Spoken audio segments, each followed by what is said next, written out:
How y'all doing today? You know, I started my day in prayer, and I read a little bit from the book of Jeremiah. You know, my favorite verse is 29:11. He talks about the thoughts and plans that he has for us to give us a hope in the future. And then as the day progressed, I even, I did a quick short where I just did a little prayer for everybody. As the day progressed, though, I found myself getting melancholy. I just felt a little sad, you know? There's so much going on in the world that obviously that's enough, to make anyone sad. I live out here in California where all of these fires are going, and it's just so much. I'm praying for family members dealing with different things, and I guess I'm just feeling all of that. So I did what I love to do most, in addition to just prayer and spending time and just quiet, just listening for God's voice. I go to my canvas. Years ago, I was sitting in church service and something dropped into my spirit, and it said healing canvas.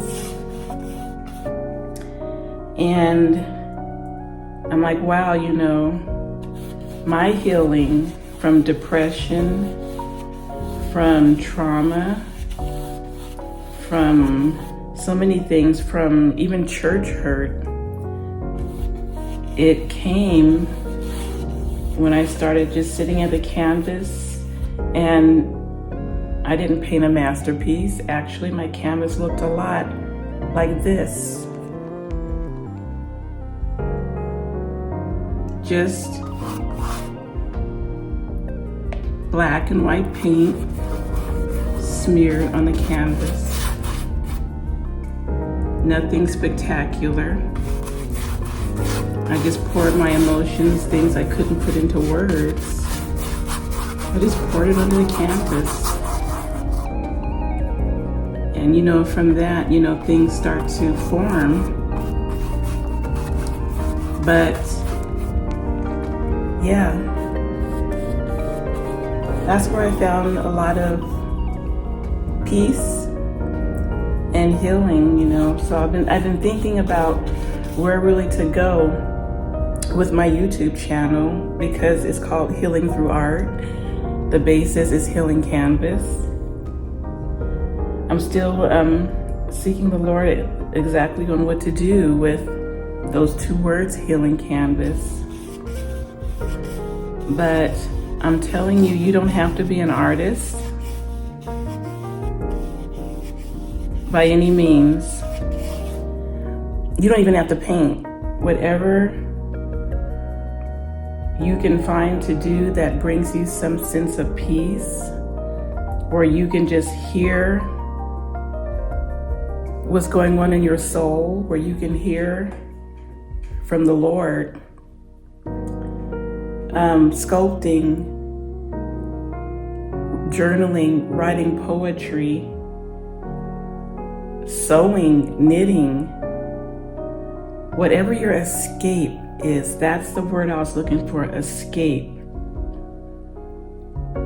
I encourage you to do that, dive into it, even if it's just throwing paint on the canvas. I don't know what's gonna come of this. Let me turn it back around. I don't have an iPod. This is not a professional video, and I don't want it to be a professional video. I want it to be raw. I want it to be real, because I'm talking to raw and real people.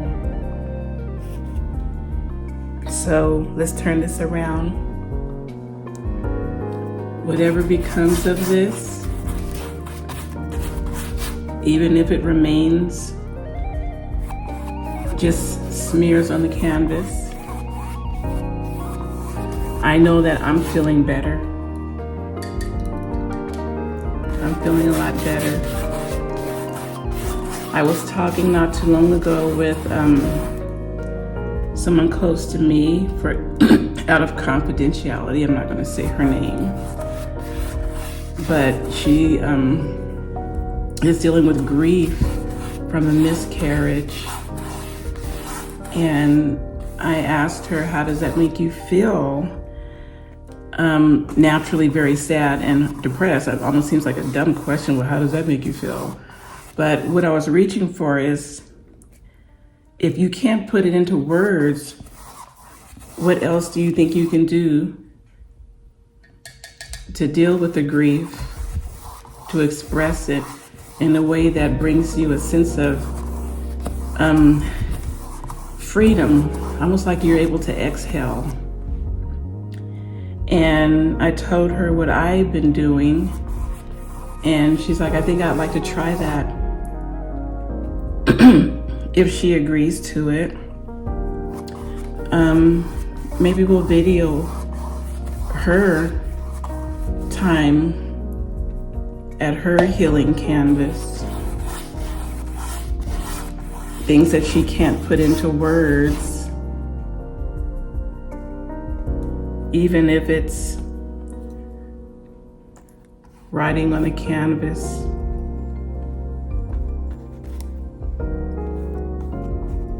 I'm hurt.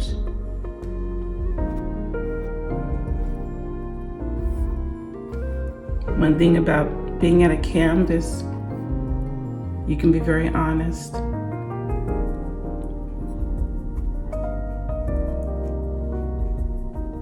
You're not looking for anyone's approval. You're not looking for anyone's validation.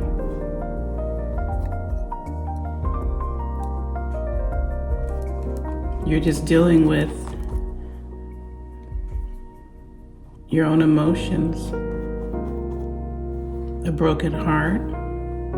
I still don't feel led to put color on here outside of black and white.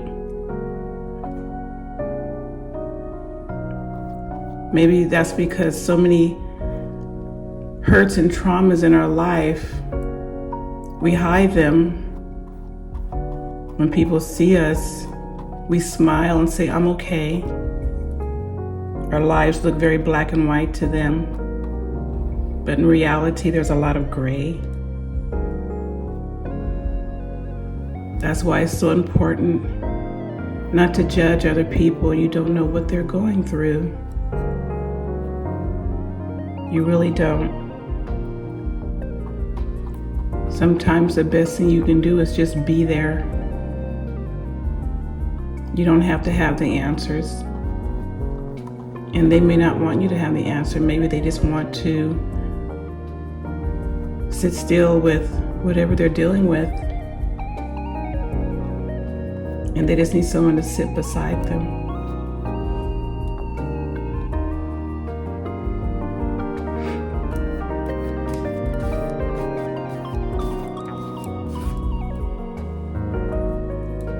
And in time,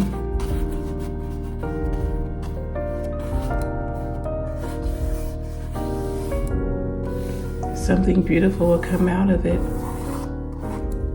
Healing will come out of it. So I don't know where I'm going to go with this from here, and I don't have to have a place to go from this. That's not what it's about. This may sit just like this for the next 3 days, and I'll come back to it and add something else. I'm healed. I'm whole. I'm okay. I'm human. I'm loved.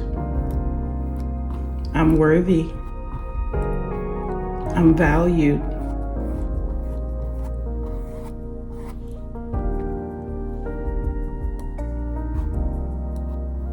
You just never know what can come of it. You never know.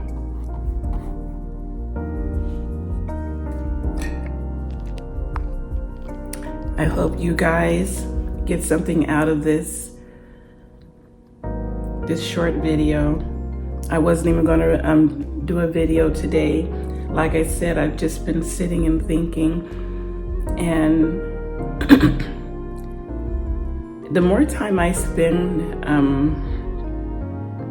in prayer, or the more time I spend just being quiet after I read my scripture, the more empathetic I've become towards my environment, the people around me. I feel their pain.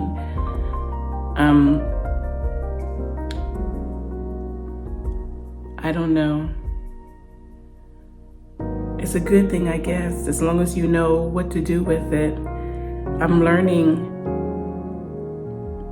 how to just call on the Lord in prayer for those I love, even for my enemies.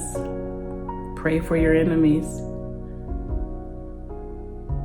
But one thing's for sure, this year, I'm going to be spending a lot more time at the canvas,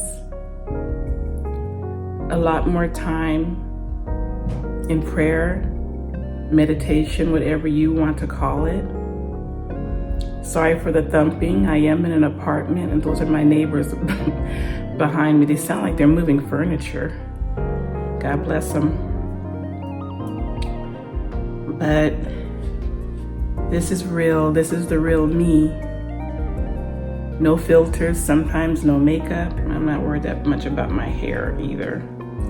I'm thinking of braiding my hair again. I braid my hair about 2 or 3 times out of the year. But yeah, this is healing for me. And maybe one day I'll do a live. I don't know how it would work, and I'll encourage people to grab what they love to use. Paint, canvas, markers, chalk, even a coloring book and some crayons. You guys, it doesn't matter. What matters is that you're putting yourself in front of something that is giving you permission, giving you the freedom just to feel what you want to feel, even if you can't find the words for it. It's an expression.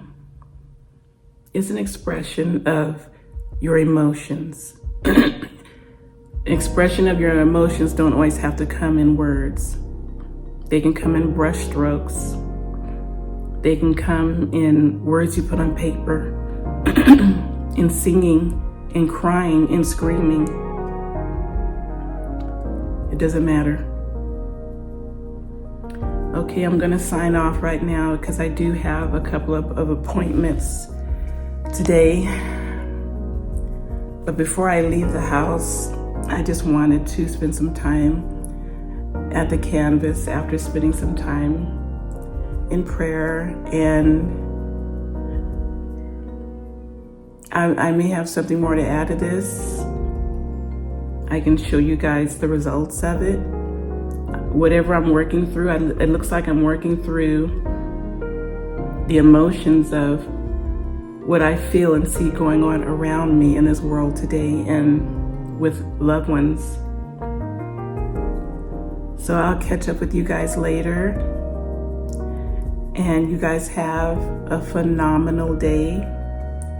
If you don't think you can, I encourage you to find somewhere, even if it's going into the bathroom if you're at a job, and just having some quiet time, a moment of quiet, just to kind of say, okay, this is not good right now, but I can get through this because I am valuable.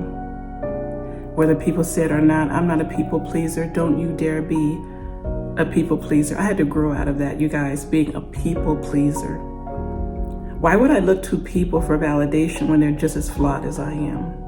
Why do we do that to ourselves? Whew. That felt good just now. I needed to say that out loud. Not just for someone looking at this video, but for myself. All right, you guys, I love you. I may not know you, I may not be able to see your faces, but I love you. Okay. Have a good day.